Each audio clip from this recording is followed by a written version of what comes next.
Hey everyone, this is going to be a quick sort of series of videos designed to go along with the lecture series Managerial Economics, which is the first year compulsory class in econ in the EMBA at Columbia.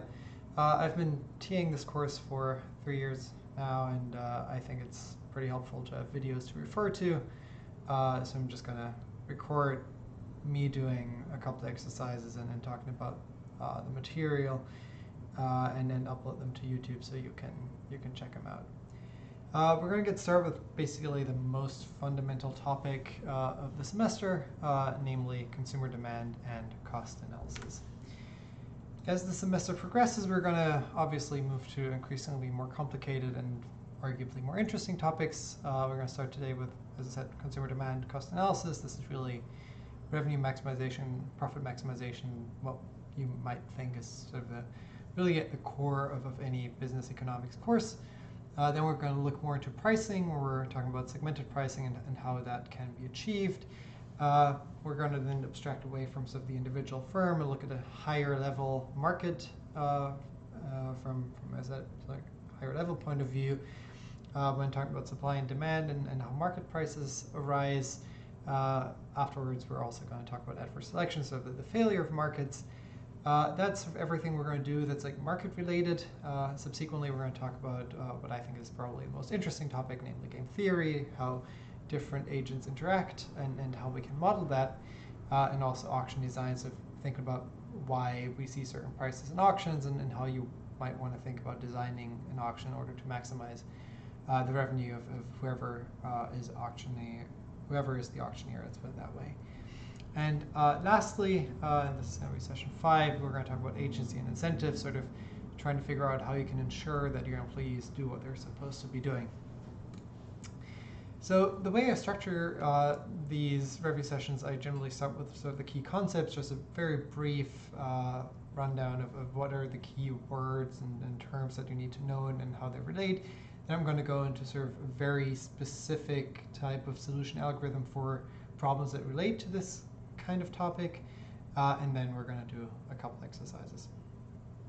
So starting with the key concept in consumer demand, what is really at the core of everything is the willingness to pay. If you think about an individual deciding whether to acquire a good or service or not, they all value the service in some sort of, let's think of it as a dollar amount. That's what we're going to call the willingness to pay. It's this imaginary number that's going to dictate how much they're willing to pay at most. If the price is higher than that, they're not going to buy. If the price is lower, they're going to buy. And the sort of how happy they are really comes from the difference between how much they're willing to pay and how much they actually end up paying.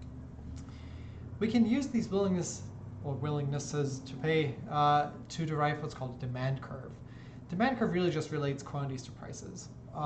In econ, we generally think about we're setting quantities, and sort of then sort of like in the second step we pick the price that gives us the quantity we want. It's not the price we're picking, so it's a little different from, say, marketing and pricing in that way. But what we all we really want is just like some way to relate prices to quantities to figure out how much revenue we can make.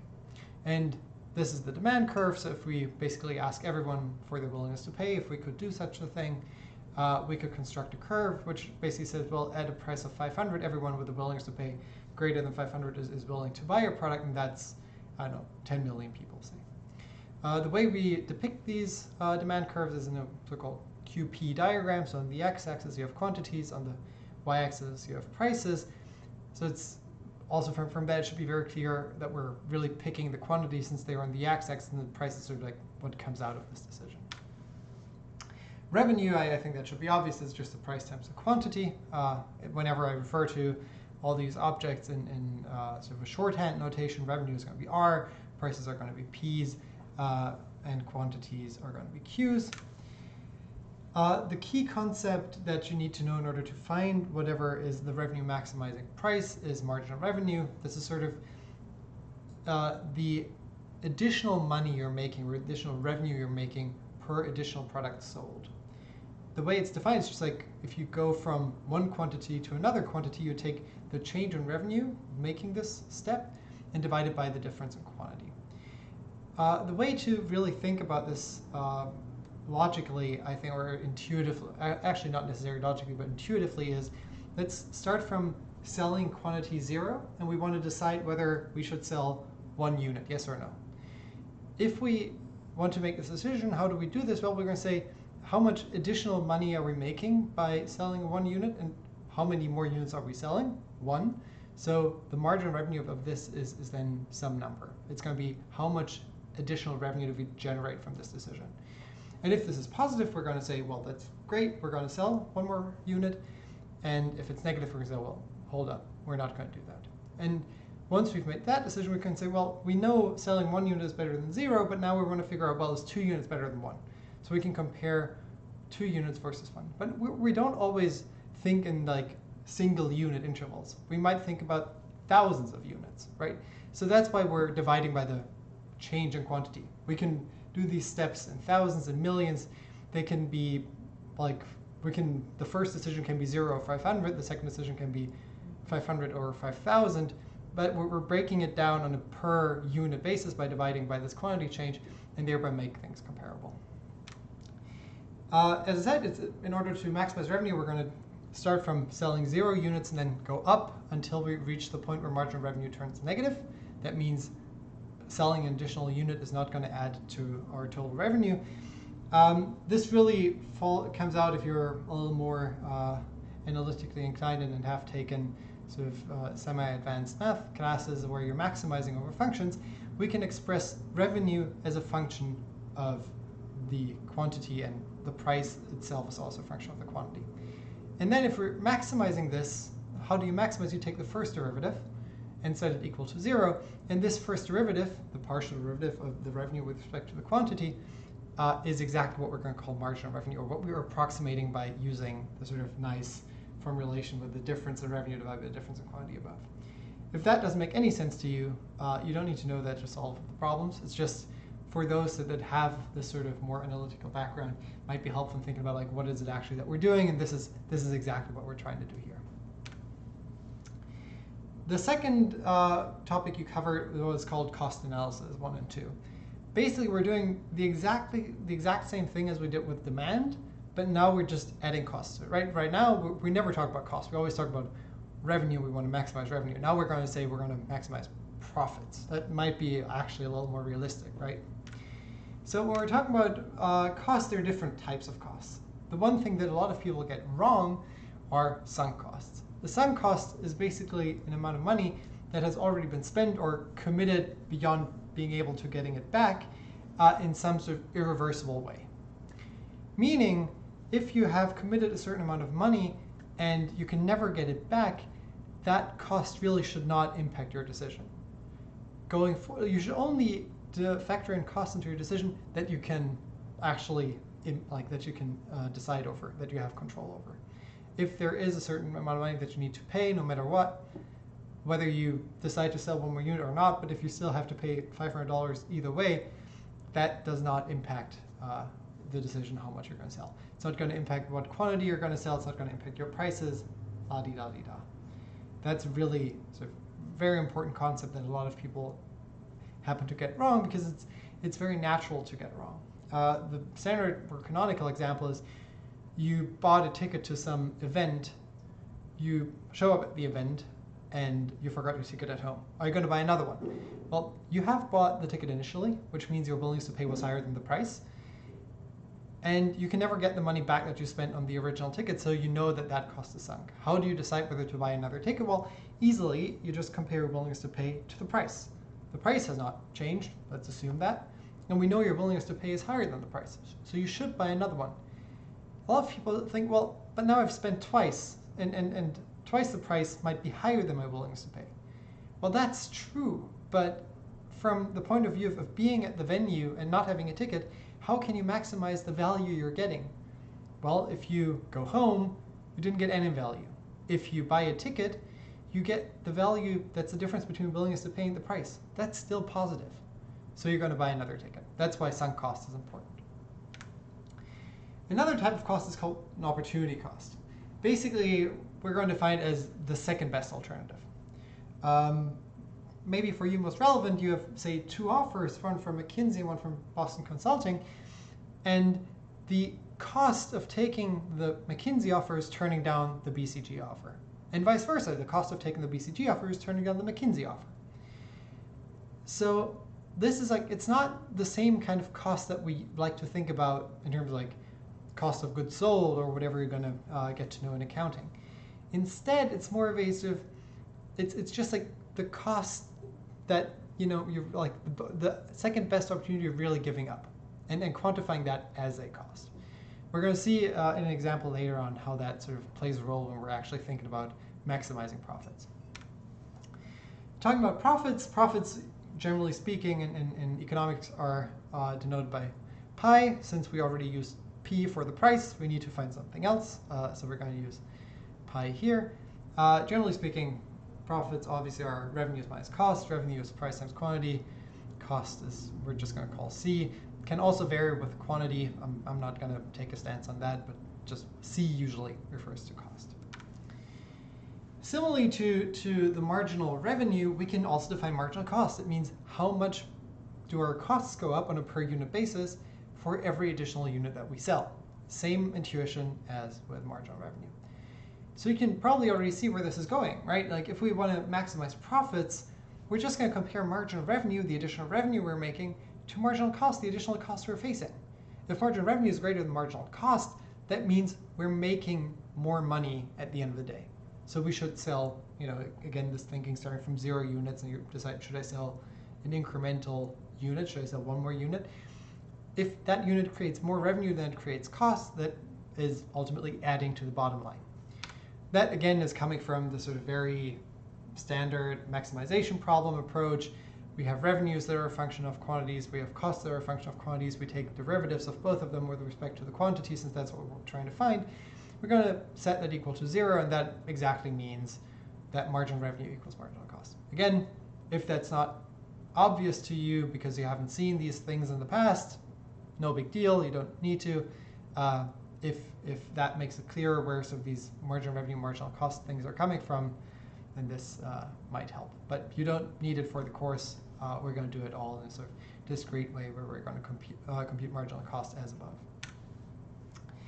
So now we're going to come to the solution method.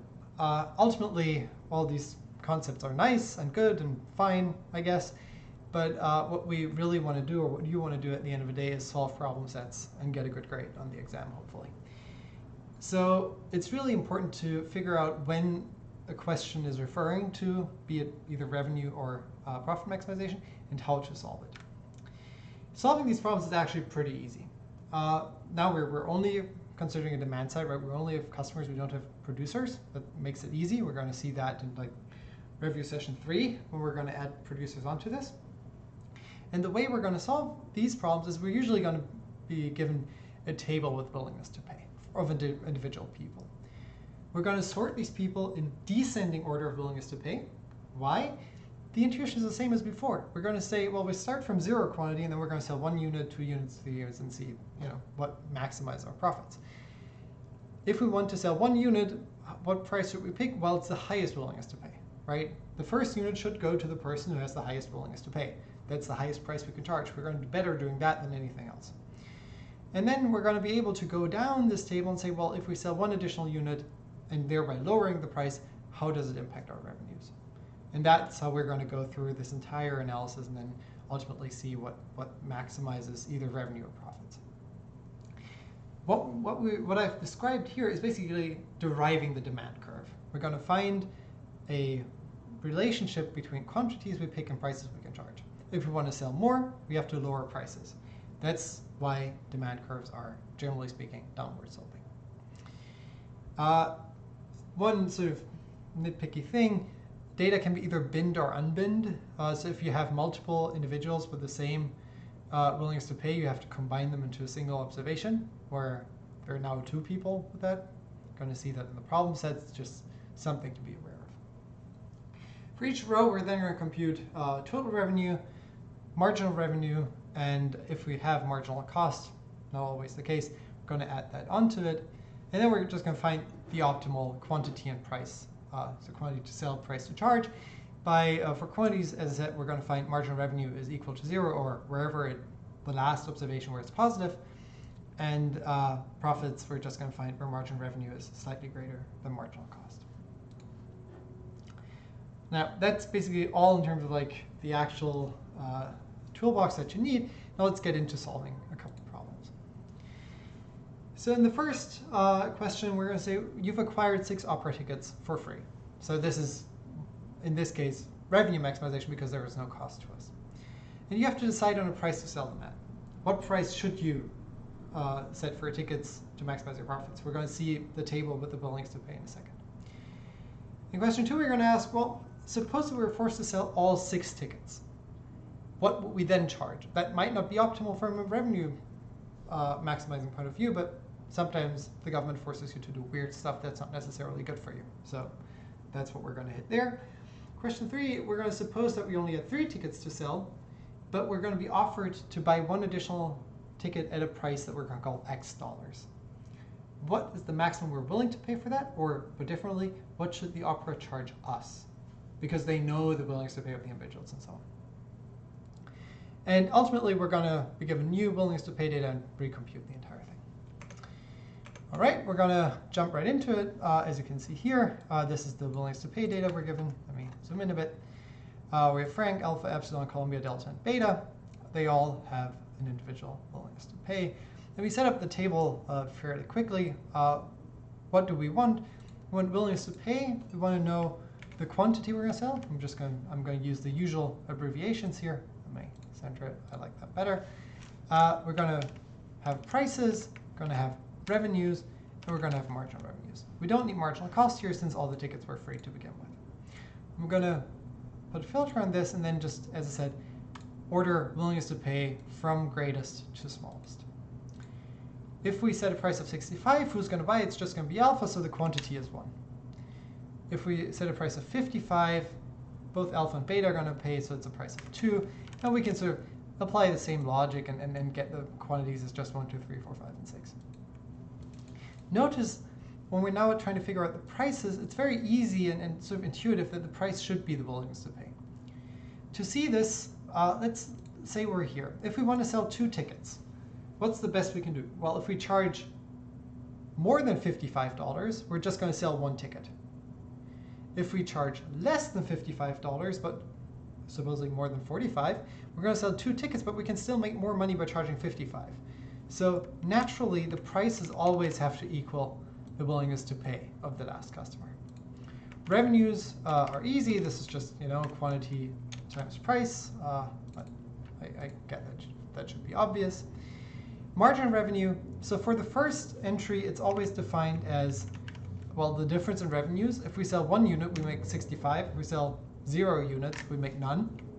And we're going to divide it by the difference in quantities. If we sell 1 unit, we sell 1. If we sell 0 units, we sell 0. So we're just dividing by 1 easily. So it's 65. For all the others, it's just, as I said, the difference in revenues, right? We're now getting 110 instead of 65. And we divide it by the difference in quantities, so 2 instead of 1. And that we can just drop down, and now we can see, well, the margin revenue of the first unit is 65, so it adds to our total revenue. We're going to do that. We're going to get down. Now we're going to sell a second ticket. How do we find that out? Well, we're going to look at the margin revenue. That's 45. So yes, it does indeed make sense to sell a second ticket, a third one, and a fourth one. The optimal choice here is selling four tickets at $35. If we sell a fifth ticket, we have to lower the price to $25, which ultimately reduces revenue by $15 per additional ticket sold. Since it's only 1 additional ticket, it's exactly the difference between the revenue numbers. So we're not going to do that. Of course, you can always just look at the revenue column and find the largest number. Reasons why we don't do this: first of all, that would be boring, and everyone can do that. You're not doing an MBA for that. Second of all, we're going to come to a lot more complicated stuff. We're doing it the way we're doing it here is the only way you can solve these problems without taking days and days and days doing really annoying math. So see it as like you're basically getting prepared for a lot more complicated problems, where margin revenue is the only way of doing this in any sort of reasonable amount of time. So now, second question, suppose we have to sell all the tickets. Does it change the profit maximizing price? Of course it does. If we have to sell all the tickets, the maximum we can charge is $15. If we charge more than that, we're not going to sell all 6, and we're told to sell all 6. If we charge less than that, we could have charged more and still sold all of them. So now the profit or revenue maximizing price is $15 and selling 6 tickets. But that obviously hurts us, right? We already identified that the best thing we can do is sell 4 at 35. And if we sell more than that, we're going to lose money. So now suppose we only had 3 tickets. So we're in this scenario here. If we only had 3 tickets and we want to sell all of them, we're going to charge 45. Now we're asked, now the opera offers to sell us a 4th ticket. They know this table. This is sort of implied by the question. They know exactly this table up here. So what's the maximum they can charge? Well, they know that if we were given a 4th ticket, we would lower the price to 35, and we would make an additional $5. So what are they going to charge us? $5. That's the maximum we're allowed to pay. Or if we assume that we only want to make this deal if we can make additional money, like non-zero, then they would charge $4.99. Generally speaking, in econ, we usually like to say, well, if there's a difference, so if the additional money you're making is 0, we're just going to assume that you're happy to take that decision. Allows us to say they're going to charge $5 and not $4.99, because if you say $4.99, well, it could be $4.99, $99, you know, like you can keep going with 9s just to make sure that ultimately there's some minor fraction of a cent in positive value.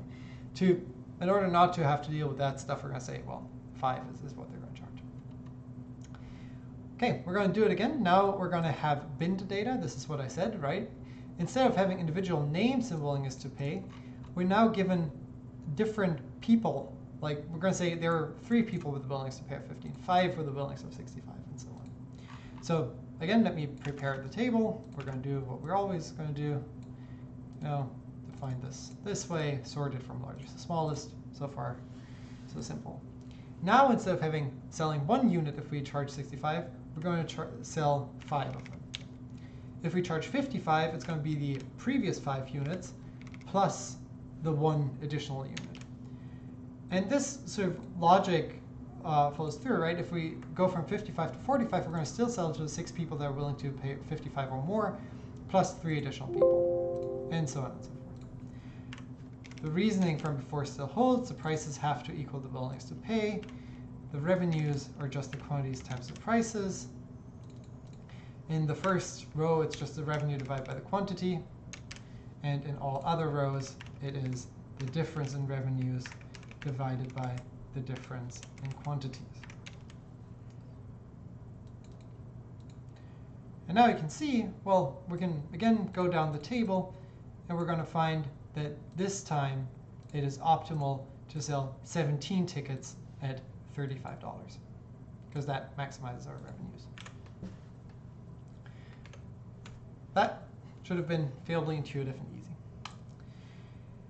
Now, next question. This gets at the sort of different types of costs. The development of a new product took much more time and was more expensive than a company's management anticipated. Consequently, the top accountants and financial managers argue that the firm should raise the price by 10%. Does that make sense? Well, you should have gotten from my discussion of sunk costs that no, it doesn't. Whatever we have spent on developing the product, we cannot get back. And assuming that the initial price was set optimally, i.e. to maximize revenue or maximize profits, it still does. Whether we sell 1,000 or 2,000 units does not impact the development cost, right? So if the price was set optimally initially, we should still charge the same price. Increasing it is only going to hurt us. That is exactly what sunk costs are all about. Now we're going to look into a different example, which is called a bookstore. So we're going to consider yourself being a manager of a bookstore, and you must decide how many copies of a bestseller to order. Based on past experience, you believe that you can accurately predict potential sales. And we're going to suppose that the bestseller's estimated price equation is P equals 24 minus Q. You're not going to see this often in this course. This is a more or less off-the-shelf econ problem, so that's why it's phrased that way. You're usually going to be given a table. We're going to derive the table from this. And here, P is the price in dollars and Q the quantity in hundreds of copies sold per month. That's not going to matter much, but just to keep that in mind. The books are raised directly from the publisher, and we're going to be charged $12 per copy. How many books should we sell? So now we're given a cost. Let's go back to the bookstore and sort of prepare the table we're going to need eventually. Let's make sure that we have more than enough space. So now, as you see, we have this P equals 24 minus Q thing. What does that mean? Well, it just means if we create a quantity column where we're going to say, well, we can sell, well, let me put it differently. We set Q's in hundreds, so we're going to say 100 books, 200 books, 300 books, 400 books, 500 books. Let's keep going for a bit and see where we end up. What is the price now? Well, the price that we're going to be able to charge for each of these quantities is going to be 24 minus whatever the quantity is divided by 100. And we can just mark this down here. Now, revenues, again, quantities times prices. Marginal revenues, this is revenue divided by quantity. And for all the others, it's the additional revenue divided by the change in quantities. Drop it down here. And now we also have marginal cost. So if we just, in terms of the recap, if we wanted to just maximize revenues, we would go down marginal revenue and see where it starts turning negative, and this is where revenues are maximized. But now we have marginal cost since we're paying $12 per copy. So now instead of taking this down to the point where it's turning negative, we just have to make sure marginal revenue is greater than marginal cost. And the last observation where this is the case is here, at a price of 18, selling 600 copies. In terms of thinking about this, well, going from 0 units to 100, we're going to make $23 per book in revenue, but we're paying 12 for it. So what you can call marginal profit, if you like, is the difference between marginal revenue and marginal cost. And you can see this is the additional profit we're making. And when we're maximizing profits, we're basically going down the marginal profit column and seeing where this turns negative. And this is just right here. You can see either this turning negative or this being greater than that. Same story. This is how we find the optimum. Question 2 now stipulates that suppose that shelf space is limited. And stocking the bestseller will take shelf space away from it's going to take it away from other books. And we're going to estimate that there is a $4 profit on the sale of the books that's taking the space away from. Now let me drop this table down here so we can keep working with it. Now, in addition to marginal cost, we're also going to have an opportunity cost, right? I said the opportunity cost is the second best use.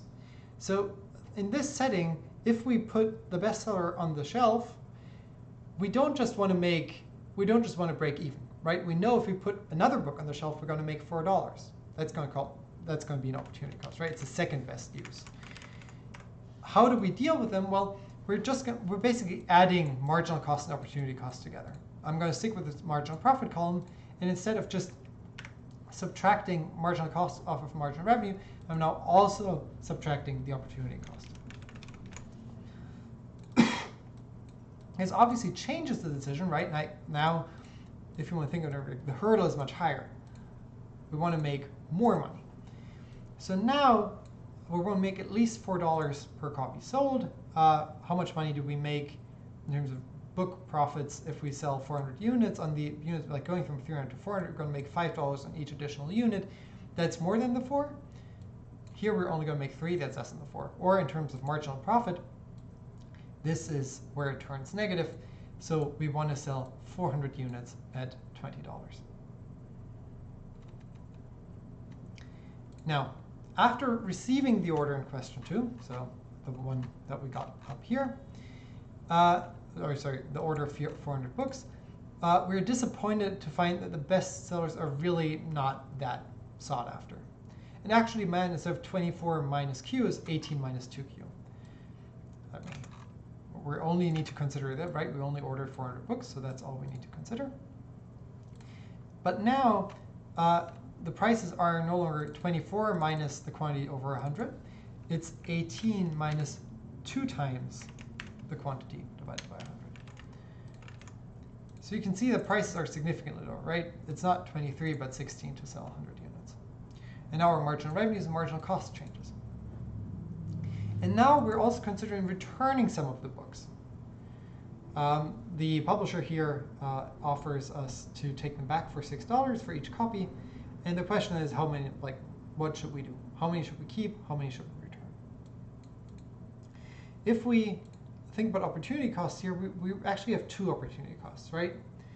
If we return the book, what happens? Well, if we return a book, we're going to make $4 on the shelf space, and we're going to make $6 on the returned book. So the opportunity cost actually becomes 10. On the other side, we've already paid for the books. So the marginal cost becomes 0, right? It's sunk. We don't care about that anymore. But the opportunity cost, as I said, is 4 plus 6.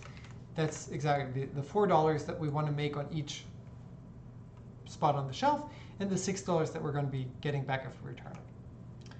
And now we're going to look at marginal profits. We're going to see, well, they turn negative at a quantity of 200. So that means ideally we want to sell 200 books at $14 and return the rest. All right, almost done.